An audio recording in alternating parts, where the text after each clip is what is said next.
বর্ণাঢ্য শোভাযাত্রার মধ্য দিয়ে সনাতন ধর্মাবলম্বীদের অন্যতম ধর্মীয় অনুষ্ঠান শ্রী শ্রী জগন্নাথ দেবের রথযাত্রা উৎসব শুরু হয়েছে। আগামী ৫ জুলাই উল্টো রথযাত্রার মধ্য দিয়ে এই উৎসব শেষ হবে। শুক্রবার ২৭ জুন বিকাল ৫টায় সিরাজগঞ্জের শাহজাদপুরে পৌর শহরের শাহপাড়া এলাকায় শ্রী শ্রী নিতাই গৌর বিগ্রহ সেবা সংঘ আশ্রম থেকে এক শোভাযাত্রার আয়োজন করে।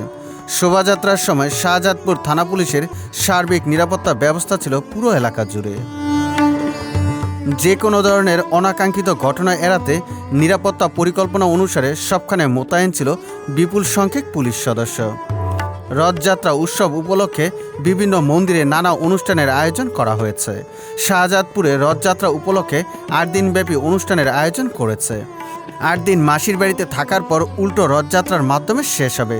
প্রতিদিন চলবে ভোগরাজ ও নামকীর্তন অনুষ্ঠান। সিরাজগঞ্জ থেকে মাসুম হোসেন অন্তুর পাঠানো তথ্যচিত্রে ডেস্ক রিপোর্ট। সুজিত মণ্ডল, সবার কথা।